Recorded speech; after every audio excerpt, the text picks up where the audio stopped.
Merci.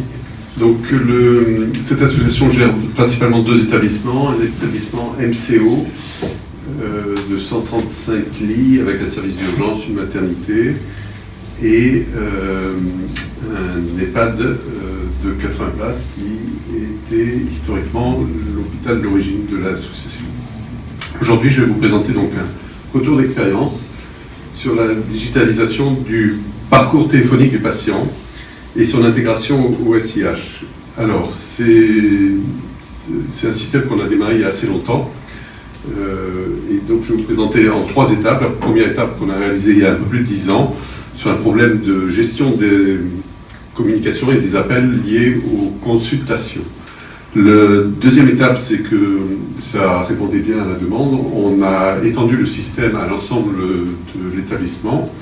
Et en 3e point, nous verrons que la technologie évoluant, on va pouvoir améliorer encore et créer des nouveaux services.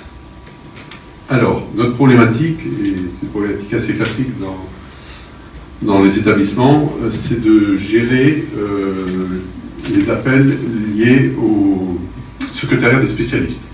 Alors chez nous, et historiquement parlant, évidemment, les spécialistes, le nombre de spécialités a augmenté, les nombres de secrétariats un petit peu également, mais il y a toujours un problème évidemment de disponibilité des secrétariats qui sont très sollicités par les spécialistes. Et évidemment, le parent pauvre, c'est souvent l'appel téléphonique qui est oublié ou abandonné. Je vous ai donné un ordre de grandeur. Chez nous, aujourd'hui, on est à peu près arrivé à une 50aine de médecins spécialistes avec 23 secrétariats. Et ils gèrent entre 500 et 800 appels jour suivant les périodes de l'année. Alors, précédemment, il y a un autre phénomène qui fait que ça devenait problématique, c'est que avec l'informatisation, les différents spécialistes ont pris des logiciels différents de gestion de rendez-vous. Et donc, on fonctionnait un peu en pool d'appels précédemment, et c'était faisable lorsque tout le monde utilisait le même logiciel. Là, forcément, maintenant, c'est un peu plus compliqué. Ils sont devenus chacun un peu pour soi, avec chacun son logiciel, son secrétariat. Et donc, il a fallu qu'on trouve une solution. Et la solution s'est traduite par l'installation d'une opératrice virtuelle, qui est un logiciel qui s'appelle Welcome, développé par la société Telencom. Alors, le déploiement à l'époque a été relativement simple. Nous étions encore équipés d'un PABX, donc en fin de compte, on a mis ce nouveau système qui est ni plus ni moins qu'un serveur ou un gros PC avec des cartes T0 qui étaient donc interconnectés à notre standard PABX classique. À l'époque, c'était un 4004 Alcatel en l'occurrence. La solution a été portée par notre fournisseur de téléphonie, qui est supporté évidemment par l'éditeur, qui est très présent sur l'ensemble du projet. Donc c'est un projet assez classique, hein. J'ai mis une pseudo-roue de ligne pour vous donner un petit peu une idée. On a déterminé notre besoin que je viens de vous décrire, et ils ont conçu donc le système. Alors j'ai mis en gras un point qui est la collecte de données. Votre compte, c'est le point peut-être le plus délicat et sur lequel il faut que l'établissement s'engage bien, parce qu'effectivement c'est la clé du succès, c'est de bien connaître le fonctionnement des appels de son établissement. Ensuite, on arrive à la partie réalisation, et il y a une étape également, deux étapes qui sont assez importantes, c'est le transfert de compétences et la formation. Il faut reconnaître que c'est un outil qui est assez facile à prendre en main, et du coup, on va découvrir, entre la période avant et après, on va découvrir qu'on maîtrise notre téléphonie. Alors je reviendrai un petit peu sur ce sujet après. Autant lorsque l'intelligence de la gestion des appels était côté PABX ou IPBX, c'est tout de suite un peu technique, complexe et parfois délicat à intervenir. Ici, on gère ça sur une arborescence. Le logiciel, je n'ai pas pensé à faire des copies d'écran d'ailleurs. Le logiciel est assez simple à utiliser, et on aura peut-être l'occasion de vous le montrer en live si on peut. Ensuite, un des avantages également de cette solution, c'est qu'on a une réelle supervision des appels et de ce qui se passe sur ce standard, et une analyse de l'activité. Et c'est là où on va pouvoir affiner et améliorer le système. Et je vais vous raconter une petite anecdote. Par exemple, lorsqu'on a commencé à le mettre en place, donc on a incité, la secrétaire virtuelle incite les gens à dire la spécialité ou le nom du médecin. Parce que lorsque vous appelez un centre de consultation, vous ne connaissez pas forcément le médecin que vous voulez consulter. Parfois, vous voulez une consultation voilà, pour un ophtalmologue ou pour voilà, un gynécologue, etc. Et du coup, il y a des gens qui sont pris au dépourvu et ils ne savent plus ou ils ne savent pas quel mot dire pour se faire comprendre. Alors, il y en a certains qui disent « je voudrais voir le médecin des yeux ». Alors ça, c'est un terme qu'on a découvert en analysant justement, grâce à l'analyse du standard, que souvent le mot « médecin des yeux » revenait. Du coup, on l'a rajouté dans l'intelligence de l'outil. Et aujourd'hui, vous pouvez dire « je veux voir un médecin des yeux », on vous orientera sur le bon, l'opératrice virtuelle vous orientera sur le bon secrétariat. Alors, très vite, les points qui ont... les résultats qui ont été quasiment immédiats. Bon, déjà, on a pu raisonner au niveau communication avec un numéro unique. Et autre avantage aussi, c'est que le secrétariat est disponible 24 heures sur 24. Alors, il faut le programmer, évidemment. Mais vous appelez à 3 heures du matin, on pourrait envisager, et là, en l'occurrence, on diffuse un message en rappelant les horaires d'ouverture. Mais on pourrait proposer d'autres services. Actuellement, par exemple, on leur rappelle qu'ils peuvent prendre rendez-vous en ligne. Parce qu'on a également ce service. Et avec notre standardiste traditionnel, forcément, à 3 heures du matin, elle ne répondait pas au téléphone. Le système donc, permet de qualifier les appels. Et avec, pareil, des systèmes de scénario, on peut faciliter certains accès. Alors, sur la consultation, c'est moins pertinent que sur l'établissement, mais sur l'établissement, ça permet d'atteindre certains services plus rapidement. Autre avantage aussi, c'est que 100% des appels sont traités et orientés. Pareil, lorsqu'on n'utilise pas ce système-là, on a une limite qui est liée au personnel et aux compétences du personnel. C'est un métier très compliqué de prendre des appels téléphoniques. Les bonnes standardistes arrivent à jongler avec plusieurs lignes. Mais lorsqu'il y en a vraiment trop, il y a forcément des appels qui sont plus ou moins perdus. Évidemment, le système automatique permet de ne pas les perdre. Et autre avantage aussi, c'est qu'on peut gérer l'indisponibilité. C'est-à-dire que maintenant, on peut envisager un spécialiste peut fermer son cabinet un vendredi après-midi pour une raison X ou Y. Eh bien, avec ce système-là, en temps réel, on va pouvoir informer les gens qui cherchent à contacter qu'effectivement, il n'y a pas de secrétariat cet après-midi. Par contre, ils peuvent prendre des rendez-vous en ligne, ou ils peuvent contacter les services d'urgence, etc. On crée les scénarios qu'on désire. Du coup, on a décidé de passer à l'étape 2, parce que, voilà l'état des lieux chez nous. On avait donc un accès classique, le numéro principal avec des SDA, qui tombe sur une opératrice qui est là... de 9h à 20h, je crois, ou 21h, et qui traite à elle toute seule, parce qu'elle est seule derrière son téléphone, quasiment le même volume que l'ensemble des secrétariats de consultation.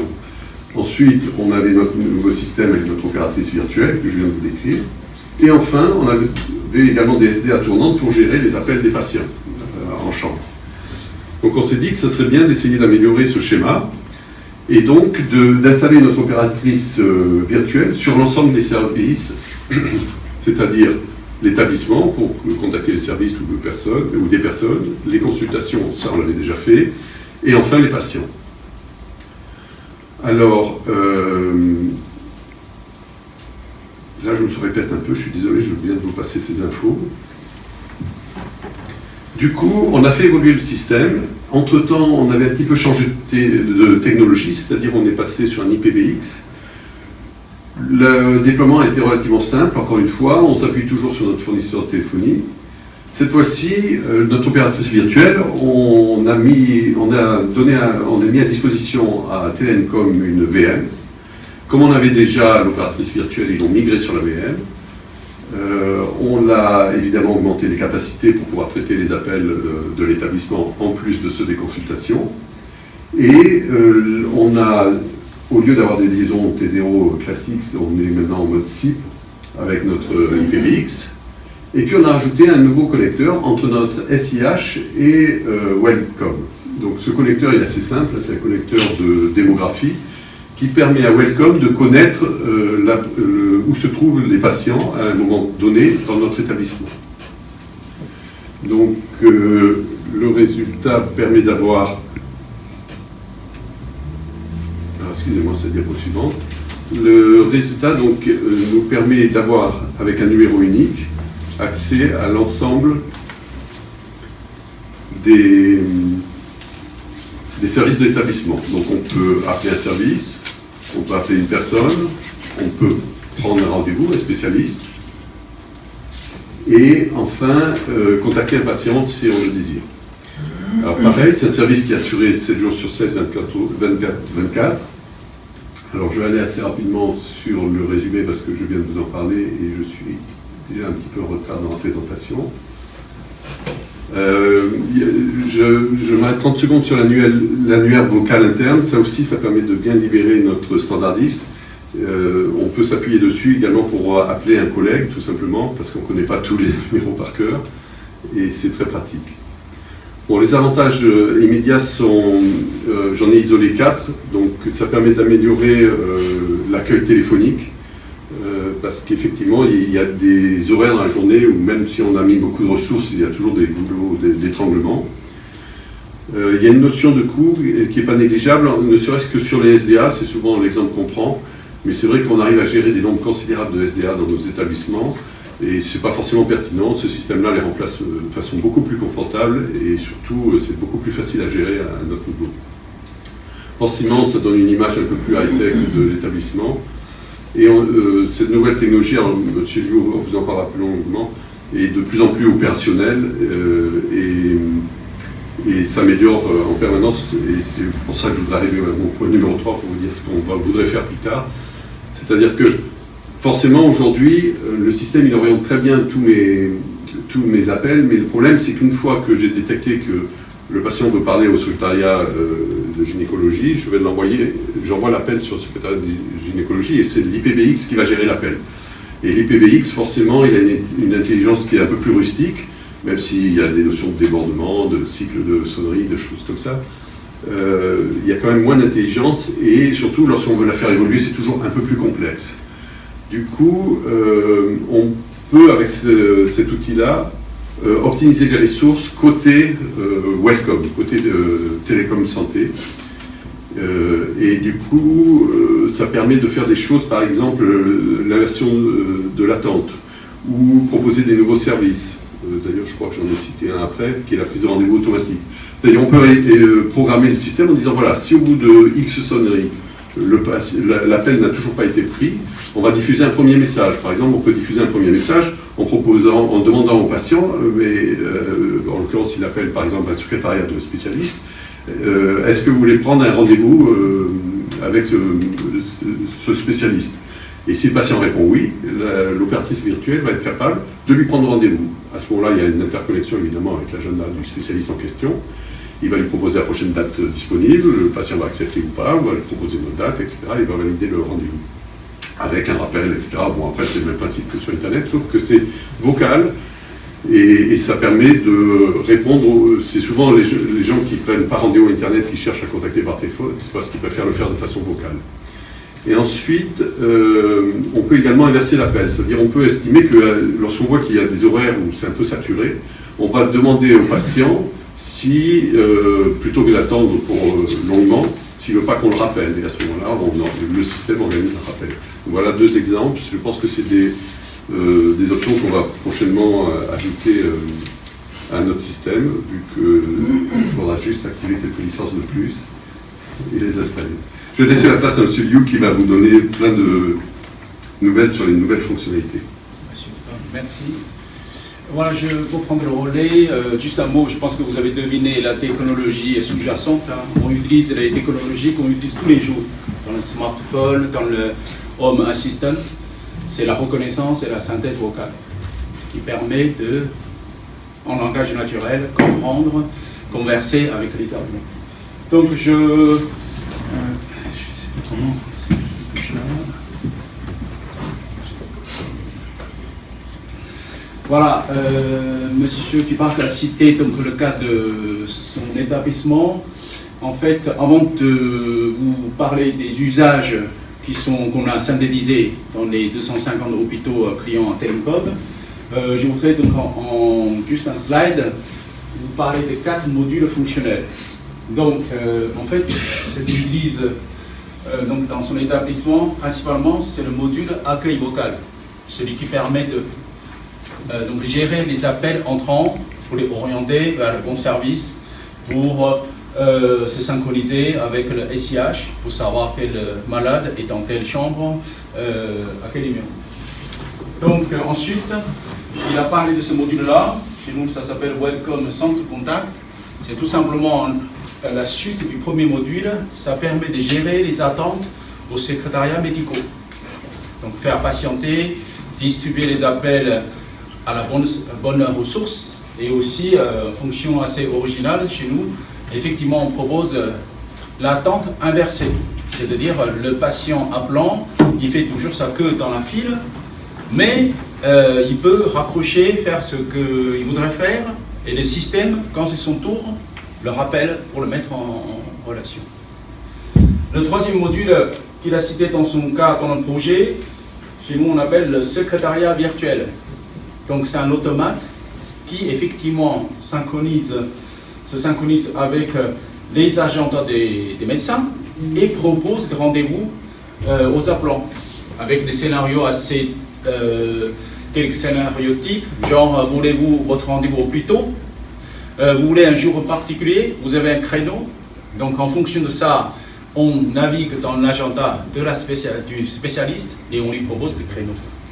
Et bien sûr, ce module-là fait aussi la confirmation du rendez-vous, puisqu'il y a un aspect sécurité, c'est-à-dire on voudrait que ce n'est pas un robot qui appelle, donc on va envoyer un SMS, comme votre système bancaire, là, un code SMS sur son mobile, pour dire voilà, c'est bien vous, quoi. Et aussi, 24 heures avant, on lui envoie un SMS pour dire vous avez votre rendez-vous avec le docteur, tu pars, n'oubliez pas. Le dernier module, ouais, c'est là, bon, c'est un peu dans le désordre. On appelle le portail d'information. C'est le module qui permet de diffuser de l'information, soit parce qu'il y a des gens qui demandent des informations, soit parce que l'hôpital a besoin. Et l'exemple qui est très parlant, c'est ce qu'on constate au CHU Poitiers et hôpital Necker, c'est les plans blancs, plans Navi et aussi code rouge. C'est-à-dire dans la chambre d'accouchement, la sage-femme rencontre un problème, elle n'a pas le temps d'appeler les uns les autres, quoi. Donc elle déclenche un numéro court, le 12, et le système qui est préprogrammé, c'est qu'il doit appeler les gynécologues, anesthésistes, infirmières, et demande confirmation. Et s'il n'obtient pas, il va appeler les autres jusqu'à le quota soit atteint. Donc ça, c'est le système aussi opérationnel. Mais là, vu le temps qui est court, donc je n'ai pas le temps de vous décrire toutes les fonctionnalités, mais je vais vous parler des usages qu'ont fait vos collègues, les établissements, de ça. Voilà, en résumé, en fait, bon, je dis toujours le schéma pour dire les différentes choses. En fait, notre expérience, enfin l'expérience de tout le monde, nous permet de constater donc nos solutions sont utilisées pour les consultations, pour le séjour du malade à l'hôpital, pour le soin ambulatoire et pour les urgences. Et nous avons aussi un module transversal qui permet justement d'analyser le parcours du patient. Donc qui a demandé quoi, comment il est servi, quelle est la qualité de service pour les différentes spécialités. Donc j'ai juste un slide pour chaque item. Au niveau de consultation, ce que nous avons recensé, c'est l'accueil général de l'hôpital ou l'accueil de GHT. Par exemple, au CHU Poitiers, donc c'est l'accueil généralisé. Il y a quelques établissements attachés, donc établissements membres, qui utilisent aussi le système. Donc ça permet de faire un espèce de guide médical en disant que si vous demandez une spécialité, c'est pas ici, c'est là-bas, mais je vous le transfère. Attente au secrétariat médicaux, on en a parlé, donc toute la partie consultation. Prise de rendez-vous automatique, vous avez vu tout à l'heure, guides médicaux. Et ça, c'est important. On a quelques exemples. J'ai CHU, Poitiers, je le cite souvent parce que c'est court. En fait, vous pouvez trouver sur Internet, ça s'appelle un numéro direct. Donc ça permet les médecins de ville, de tout le bassin médical, d'appeler ce numéro-là pour trouver le médecin de garde pour une spécialité. Je suis médecin de ville dimanche, j'ai quelqu'un qui a une crise cardiaque, je ne sais pas qui quoi. Donc j'appelle ce numéro, je prononce, voilà, je cherche un cardiologue, il va me le trouver parce que le système va interroger les SIH pour savoir qui est médecin de garde. Donc ça c'est la partie consultation pour les malades ou alors pour les médecins de ville. Séjour à l'hôpital, l'hôpital c'est une ville quoi. Une fois qu'on a traité le malade, on le garde pendant quelques jours et pendant ce temps-là, on gère donc l'accueil de la famille. En fait, la législation française interdit toujours, enfin si ça continue, l'utilisation des mobiles. Donc, pour ceux qui respectent la loi, appellent quand même l'hôpital pour joindre leurs parents. Et donc, on gère ça, c'est ce que disait M. Tupac, parce que nous, on s'est désynchronisé avec le système d'admission. Donc, on sait, si on demande Janio, on sait qu'il est en chambre 323 et numéro 4626. Et bien sûr, on suit le malade. S'il est opéré, le système va dire on ne peut pas gérer donc on ne peut pas transférer, on pourrait garder un message. Et aussi, fonction très intéressante et très utilisée, ce qu'on appelle la mémoire d'appel. Puisque par définition, enfin on espère, chacun de nous n'a pas en même temps 2 ou 3 parents malades dans un même hôpital. Quoi. Donc nous, on utilise la reconnaissance vocale pour savoir ce qu'il demande, mais aussi on garde ce numéro. S'il la rappelle 2 ou 3 fois, on lui pose-lui la question. Voulez-vous toujours parler à Janiou? Oui, d'accord. On transfère. Ça facilite la mise en relation. Kiosque, hôtelier, je pense que vous savez, dans un hôpital, souvent le patient il peut être admis après les heures d'ouverture des bureaux pour la partie hôtel. Quoi. Donc s'il arrive à 9h, il va entrer dans la chambre. Le mardi soir, dans la chambre, il n'a pas de téléphone, il n'a pas de télévision. Et donc, nous, ce qu'on nous propose, c'est donc un appel, donc il a un numéro, il dit voilà, service hôtelier, appelez 326, il va appeler, il dit ok, donc Monsieur Janio, parce qu'on le sait, on est synchronisé avec SIH, voulez-vous ouvrir votre télé? Vous donnez quelques droits d'appel. Donc, ok, je vais commander ma télé, je vais commander un petit peu de consommation de ceci, cela, et le système, donc ça s'appelle la pré-ouverture des droits. Le lendemain, bien sûr, l'hôtesse qui s'occupe de ça va venir me chercher réclamer les sous. Donc on gère ça aussi. C'est l'utilisation des 4 modules dans des différentes combinaisons. Soins ambulatoires. Donc ça, comme vous savez, en fait, l'hôpital a obligation de rappeler les malades opérés, qu'on a libérés, qu'on a mis à la rue. En fait, souvent on ne le fait pas parce qu'il n'y a pas de moyens. Donc notre système permet, puisqu'il est synchronisé avec le système hospitalier, de rappeler les gens pour savoir si tout va bien. Et si tout va bien, on a une espèce d'acquittement. Bon, vous avez dit, tout va bien. Quoi. Si ça va bien, est-ce que c'est urgent ou pas? Si c'est pas urgent, donc on va garder quelque part, la secrétaire médicale va la rappeler. Si c'est vraiment urgent, on va passer, on transfère à quelqu'un qu'on a prêté fini. Donc c'est un rappel du lendemain. Oui, là je vous ai dit, citer un exemple. Ça, tout ce qui, c'est pas tellement le patient qui déclenche ça, mais c'est plutôt l'hôpital. Donc, quand il y a un accident, il faut qu'on appelle certains médecins. Je ne sais pas si c'est plan Novi, je crois que c'est pour le SAMU. Urgence médicale, c'est l'exemple que je vous ai cité pour l'accouchement. Alarmes diverses, dans certains établissements, toujours le CHU Poitiers, ils utilisent même ça. Je ne pas son temps. Il reste 3 minutes. Ok, ça va, c'est très bien. On utilise notre système pour déclencher, pour rappeler les techniciens puisqu'ils ont un système de détection contact sec pour lumière, la clim, si ça tombe, en fait c'est informatisé. Donc le système, il sait, il va rappeler les personnes concernées en disant, voilà, la clim dans la salle X est tombée, on va dire la réparer.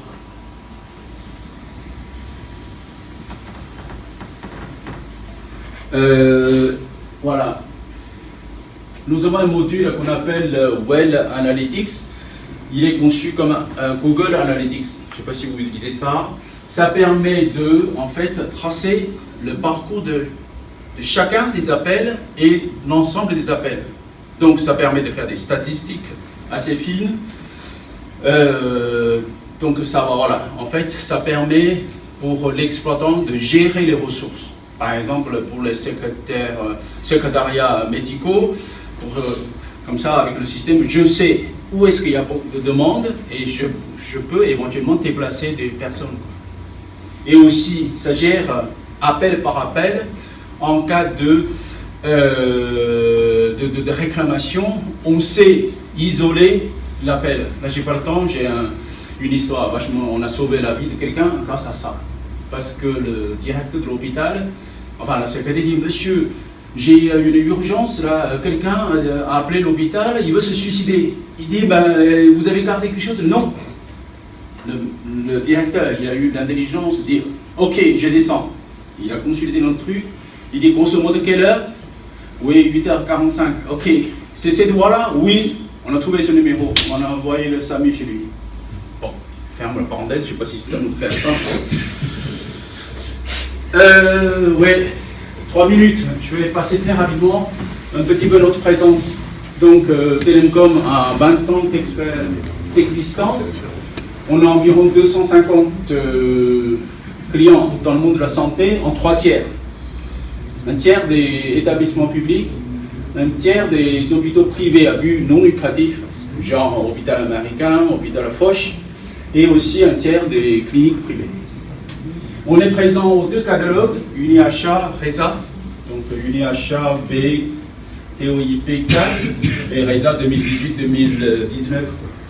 Donc nous sommes éditeurs de logiciels. En fait, même si on a une relation, on tient à garder une bonne relation avec le client, la partie commerciale, on le fait en direct à travers les intégrateurs distributeurs qui sont là. Et d'ailleurs, juste pour faire une liaison, UniHA, c'est ces 3-là, et RESA, c'est ces 2-là. Donc, grosso modo, vous trouvez quelqu'un, si vous êtes adhérent ou bénéficiaire de ces centrales d'achat. Juste, je dis juste un mot sur les... en fait, tous ces clients qu'on a eus, ils n'ont pas forcément acheté via le central, hein. Mais c'est l'histoire de catégoriser un petit peu. Donc voilà, comme membre de UniHA, nous avons tous ces clients-là, CHU Poitiers, Bordeaux, Amiens, etc. Voilà, je suis désolée, il va falloir qu'on conclue. Une minute? Une, mais pas deux. Ok, c'est bon, je vais très vite, très vite. Bon, niveau RESA, un peu plus. Donc, à la fois comme adhérent direct, on a voilà, 58-60 établissements parmi les 135 GHT, établissements support, membres. Aussi, on a des EHPAD, autre chose, voilà. Je pense que j'ai gagné quelques contacts. Mais si ça vous intéresse, si vous voulez creuser un petit peu, nous avons un stand là, donc on peut vous faire une démonstration, la facilité et aussi le côté, disons, usage, quoi. Merci beaucoup. Bien, je vous remercie. Voilà, donc nous allons terminer cette dernière partie de matinée.